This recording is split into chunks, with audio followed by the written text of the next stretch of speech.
معزز و محتشم حضرات سامعین کرام، سورۃ المائدہ آیات 21 اور 22 تلاوت کرنے کا شرف حاصل کیا۔ قبل ازاں آیات بینات اللہ تبارک و تعالی نے ارشاد فرمایا کہ جب حضرت موسیٰ علیہ السلام نے اپنی قوم سے ارشاد فرمایا کہ میری قوم اللہ کی نعمتوں کو یاد کرو، اس رب نے تم پر یہ کرم فرمایا کہ تم میں سے انبیاء اور رسل مبعوث فرمائے، تمہیں آزاد اور خود مختار سلطنت عطا فرمائی، اور اس دور میں تمہیں وہ کچھ عطا فرمایا جو کسی اور کو عطا نہیں فرمایا تھا۔ آج جو آیات بینات تلاوت کی ہیں، اللہ تبارک و تعالیٰ ارشاد فرماتا ہے کہ حضرت موسیٰ علیہ السلام نے اپنی قوم سے ارشاد فرمایا، یا قوم ادخلوا الارض المقدسۃ التی کتب اللہ لکم، اے میری قوم اس پاک سرزمین میں داخل ہو جاؤ جو اللہ نے تمہارے لیے لکھ دی ہے، ولا ترتدوا علی ادبارکم، اور پیٹھ پھیر کے نہ بھاگ جانا، فتنقلبوا خاسرین، اگر تم ایسا کرو گے تو نقصان اٹھاؤ گے، گھاٹا اٹھاؤ گے۔ قالوا، حضرت موسیٰ علیہ السلام کی قوم نے کہا، بنو اسرائیل نے کہا، یا موسیٰ، اے حضرت موسیٰ علیہ السلام، ان فیہا قوما جبارین، شام میں تو بڑے جابر لوگ بستے ہیں، بڑے ظالم اور بہادر لوگ رہتے ہیں، ہم ان کا مقابلہ نہیں کر سکتے۔ وَإِنَّا لَن نَدْخُلَهَا حَتَّى يَخْرُجُوا مِنْهَا، ہم اپنے ملک میں اس وقت تک نہیں جائیں گے جب تک کہ وہ جابر لوگ وہاں سے نکل نہ جائیں۔ فَإِن يَخْرُجُوا مِنْهَا، اگر وہ جبارین، وہ زبردست طاقتور لوگ وہاں سے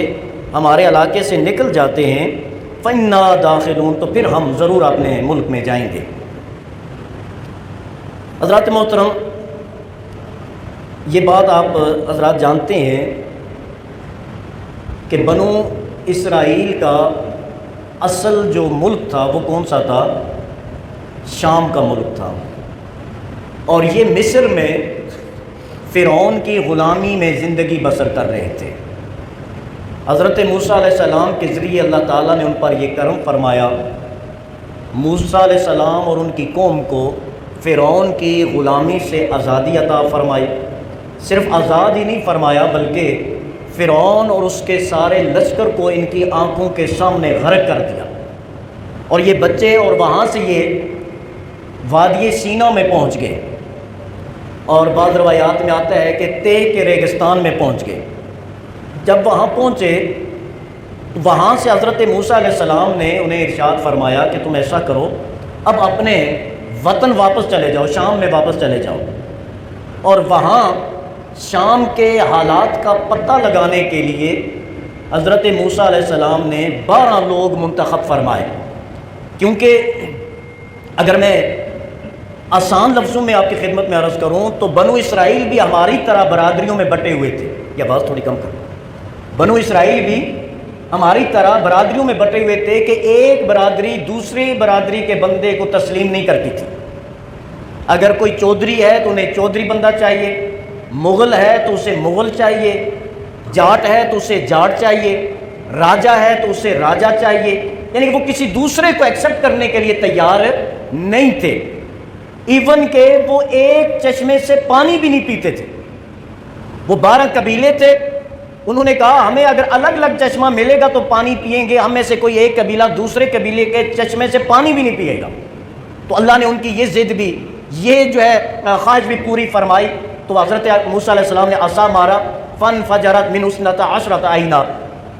اللہ نے 12 قبیلوں کے لیے 12 چشمے جو ہے وہ جاری فرمائے، تب انہوں نے پانی پینا شروع کیا۔ تو اسی طرح وہ ایک دوسرے پر اعتماد نہیں کرتے تھے، تو حضرت موسیٰ علیہ السلام نے ان 12 قبائل میں سے 12 نقیب منتخب فرمائے،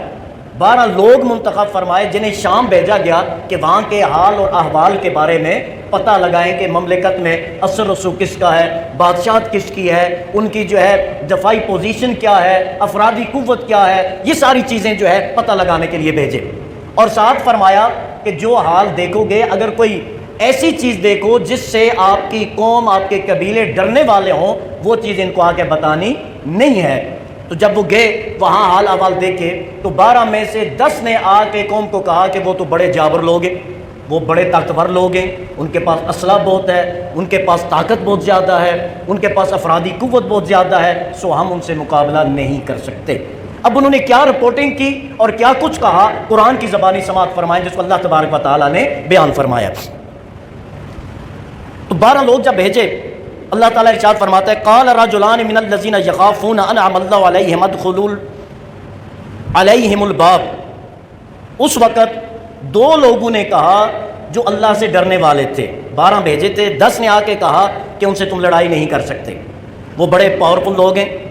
ہر لحاظ سے مضبوط ہیں، تم ان سے لڑائی نہیں کر سکتے۔ 2 نے، حضرت یوشع بن نون اور حضرت کالب، ان 2 حضرات نے آ کے کہا جن پر اللہ نے انعام فرمایا تھا، انہوں نے کہا اپنی قوم سے کہ دروازے سے ان پر داخل ہو جاؤ، فَإِذَا دَخَلْتُمُوهُ، جب تم داخل ہو جاؤ گے اس شہر میں، فَإِنَّكُمْ غَالِبُونَ، تم ہی غالب رہو گے،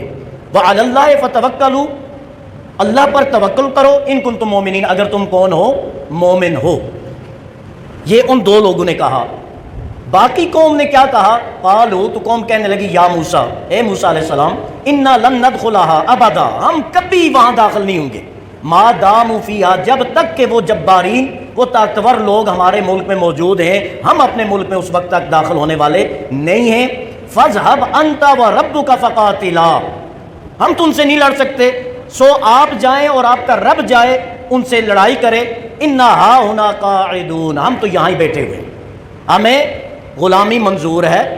ہمیں نوکری منظور ہے، ہمیں ذلت منظور ہے، ہمیں رسوائی منظور ہے، ہمیں یہاں ذلیل ہو کے زندگی بسر کرنا منظور ہے، لیکن ہم کسی سے لڑائی کرنے والے نہیں ہیں، ہم جہاد کرنے والے نہیں ہیں، ہم مقابلہ کرنے والے نہیں ہیں، ہم اپنی زندگیوں کو خطرے میں ڈالنے والے نہیں ہیں۔ ہاں یہاں ہمیں پتہ ہے یہاں ہمیں ذلت ملے گی، رسوائی ملے گی، لیکن موت سے ہماری جو ہے بچت ہو سکتی ہے، سو ہم وہاں جانے والے نہیں ہیں۔ یہ بتایا گیا ہے کہ جو بزدل قومیں ہوتی ہیں وہ کبھی کامیاب نہیں ہو سکتی، جو من حیث المجموع قوم ڈرپوک ہو جاتی ہے وہ کبھی فخر سے اپنا سر بلند کر نہیں سکتی، جو قوم کمپرومائزڈ ہو جاتی ہے کہ جو ملا اسی پہ اکتفا کر لیا، وہ قوم کبھی ترقی نہیں کر سکتی، جو قوم دوسروں سے ڈر اپنے دل میں ڈال دیتی ہے وہ قوم کبھی آگے بڑھ نہیں سکتی۔ یہی اس قوم نے کہا اگر لڑنا ہے تو جاؤ آپ اور آپ کا رب وہاں جا کے لڑے، ہم تو کبھی بھی وہاں جانے والے نہیں ہیں، کیوں؟ ہم اگر گئے ہماری بیویاں جو ہے وہ بیوہ ہو جائیں گی، ہمارے بچے یتیم ہو جائیں گے، ہماری عورتیں بے سہارا ہو جائیں گی، لہٰذا ہم ذلیل ہیں تو ٹھیک ہے، رسوا ہیں تو ٹھیک ہے، گرے ہوئے ہیں تو ٹھیک ہے، مزدور ہیں تو ٹھیک ہے، نوکر ہیں تو ٹھیک ہے، چاکری کرنی ہے تو ٹھیک ہے، ان کی غلامی کرنی ہے تو ہمیں منظور ہے، لیکن ہم اپنی جانوں کو خطرے میں نہیں ڈال سکتے۔ اور اگر آپ کو آزادی کا شوق ہے، اذهب انت وربك فقاتلا، آپ جائیے، آپ کا رب جائے وہاں جا کے لڑائی کرے، اگر آپ جیت گئے تو پھر ہم آ جائیں گے۔ اب ہوا کیا؟ اللہ فرماتا ہے کہ حضرت موسیٰ علیہ السلام نے عرض کی رب انی لا املک الا نفسی واخی، یا اللہ میری ذمہ داری میری جان ہے اور میرے بھائی کی جان ہے، میں اور میرا بھائی حضرت ہارون علیہ السلام، میں ان 2 کا مالک ہوں، میں تیرے حکم کے سامنے سر تسلیم خم کرتا ہوں، لہٰذا ففرق بیننا و بین القوم الفاسقین، یا اللہ ہمارے اور ان فاسق قوم کے درمیان کیا کر دے؟ دوری پیدا فرما دے، جدائی ڈال دے۔ جو قوم بزدل ہو اس کا جرت مند لیڈر بھی کچھ نہیں کر سکتا۔ یہ قوم، نبی اکرم صلی اللہ علیہ وسلم نے ارشاد فرمایا اعمالکم عمالکم، تمہارے اعمال تمہارے حکمران ہیں، تمہارے اعمال تمہارے حکمران ہیں، کہ جو تمہارا عمل ہوتا ہے اسی کے حساب سے اللہ تمہارے اوپر حکمران مسلط فرماتا ہے۔ اب ہمیں حکمرانوں کے پیچھے دوڑنے کے بجائے اپنے اعمال کو ریوزٹ کرنا چاہیے، کیونکہ حکمران تو عمل کے حساب سے ملتا ہے، عمل سے زندگی بنتی ہے، جنت بھی جہنم بھی، یہ خاکی اپنی فطرت میں نہ نوری ہے نہ ناری ہے، بات عمل کی ہے۔ تو حضرت موسیٰ علیہ السلام نے جب اپنی قوم کا برتاؤ دیکھا تو اللہ کی بارگاہ میں عرض کیا ففرق بیننا و بین القوم الفاسقین، یا اللہ میرے درمیان میرے بھائی اور یہ فاسق اور ڈرپوک قوم جو ہے نا، اور یاد رکھنا حضرت موسیٰ علیہ السلام کی قوم نے نماز پڑھنے سے انکار نہیں کیا تھا، روزے رکھنے سے انکار نہیں کیا تھا، رزق حلال کمانے اور کھانے سے انکار نہیں کیا تھا، اپنی عزت پر انہوں نے کمپرومائز کیا تھا، اپنی غیرت پر کمپرومائز کیا تھا۔ جب قوم اپنی عزت اور غیرت پر کمپرومائز کرنا شروع کر دے، اللہ پھر اس قوم کو کبھی عزت عطا نہیں فرماتا، اور پھر اس قوم کا حکمران بھی اس کے لیے کوئی اچھا کر ہی نہیں سکتا۔ اگر بائی چانس کوئی مخلص حکمران مل بھی جائے تب بھی وہ اس قوم کا کچھ نہیں کر سکتا جو قوم اپنی عزت پر سودے بازی کرے۔ حالانکہ بحیثیت مسلمان وہ بھی جانتے تھے کہ موت کا وقت مقرر ہے، جب موت آئے گی تو مرنا ہوگا،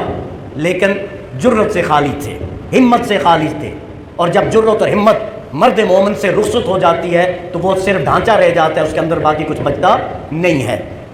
تو انہوں نے دعا کی، یا اللہ میں اپنا ذمہ لیتا ہوں اور اپنے بھائی کا ذمہ لیتا ہوں، یہ فاسق قوم جو ہے اس کو ہم سے دور فرما دیں۔ اب ہوا کیا؟ قال، اللہ فرماتا ہے کہ اللہ نے فرمایا فَإِنَّهَا مُحَرَّمَةٌ عَلَيْهِمْ 40 سَنَةً، اب ان کا ملک ان پر 40 سال کے لیے حرام کر دیا گیا، اب وہ 40 سال تک اپنے ملک میں نہیں جا سکتے۔ یتیہون فی الارض، وہ زمین میں سرگرداں پھرتے رہیں گے۔ فلا تعص علی القوم الفاسقین، اے موسیٰ فاسق قوم پہ افسوس مت کرنا۔ اب ہوا کیا؟ جب انہوں نے انکار کیا اللہ نے ان پر حرام کر دیا